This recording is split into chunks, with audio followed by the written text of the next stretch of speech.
Στην αρχική οθόνη της διαδικτυακής εφαρμογής Πανόραμα Απογραφικών Δεδομένων 1991-2011, ο χρήστης μπορεί, αφού ακολουθήσει τις οδηγίες για την αρχική εγγραφή του, να εισέλθει στο σύστημα. Η διαδικασία εισόδου ξεκινάει εισάγοντας τα διαπιστευτήρια χρήστη και στη συνέχεια επιλέγοντας είτε το έτος απογραφής που μας ενδιαφέρει, είτε την άμεση μετάβασή μας στη χαρτογραφική εφαρμογή, όπου μπορούμε να προβάλλουμε τους προκατασκευασμένους χάρτες επί συνόλου χώρας για τις δεκάδες μεταβλητές που ήδη περιλαμβάνονται. Αξίζει να σημειώσουμε πως ακόμα και μετά την εισαγωγή του χρήστη στο σύστημα υπάρχει διαθέσιμη η επιλογή απευθείας μετάβαση στη χαρτογραφική εφαρμογή, καθώς και η δυνατότητα αλλαγής του έτους απογραφής. Μετά την εισαγωγή στο σύστημα, ο χρήστης βρίσκεται στην βασική οθόνη επιλογής κριτηρίων και αναζήτησης.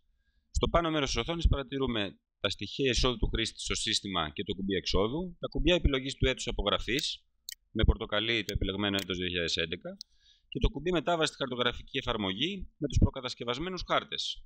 Ακριβώς από κάτω βρίσκονται οι 5 γενικές ομάδες μεταβλητών. Επιλέγοντας ομάδα μεταβλητών, παραδείγματος χάρη δημογραφικά, ανοίγει η λίστα με τις διαθέσιμες μεταβλητές. Διαλέγοντας τη μεταβλητή που μας ενδιαφέρει, παραδείγματος χάρη ηλικία, ανοίγει εκ νέου μια λίστα με τις διαθέσιμες τιμές της μεταβλητής, ομαδοποιημένες σε διάφορα επίπεδα. Εδώ μας δίνεται η δυνατότητα εφαρμογής κριτηρίων στη μεταβλητή αυτή, παραδείγματος χάρη πληθυσμός με ηλικία κατά την απογραφή 35 έως 64 ετών. Μετά την επιλογή μας, η μεταβλητή προστίθεται στις επιλεγμένες μεταβλητές.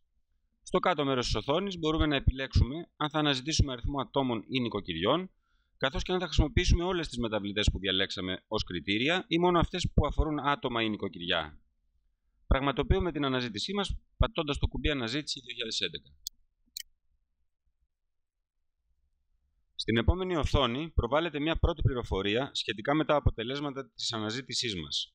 Έτσι παρατηρούμε πως από την προηγούμενη αναζήτηση προέκυψαν 4.411.547 άτομα ηλικίας 35 έως 64 ετών. Η συγκεκριμένη οθόνη μας επιτρέπει να εξάγουμε πιο αναλυτική πληροφορία, παρέχοντας τη δυνατότητα πινακοποίησης δύο μεταβλητών στα επιθυμητά επίπεδα ομαδοποίησής τους για το υποσύνολο ατόμων ή νοικοκυριών που έχει δημιουργηθεί από την αρχική μας αναζήτηση. Έτσι, μπορούμε παραδείγματος χάρη να εξάγουμε τον συγκριτικό πίνακα επίπεδου εκπαίδευσης σε πρώτο επίπεδο ομαδοποίησης με το φύλο για ηλικίες 35 έως 64 ετών. Η εφαρμογή μας δίνει τη δυνατότητα εξαγωγής του πίνακα σε σελίδα HTML ή σε αρχείο CSV για τοπική αποθήκευση. Σημειώνουμε πως για λόγους εμπιστευτικότητας, τα δεδομένα της απογραφής του 2011 θα παρουσιάζονται σε διαστήματα και όχι ως απόλυτες τιμές, στις περιπτώσεις όπου εξάγεται πληροφορία για χωρική διαίρεση αναλυτικότερη του επίπεδου των περιφερειακών ενωτήτων, σύμφωνα με τον κανονισμό της Ελστάτ. Ο συνολικός αριθμός διαστημάτων που παράγονται μπορεί να επιλεχθεί από το χρήστη, 3 έως 20 ομάδες διαστημάτων.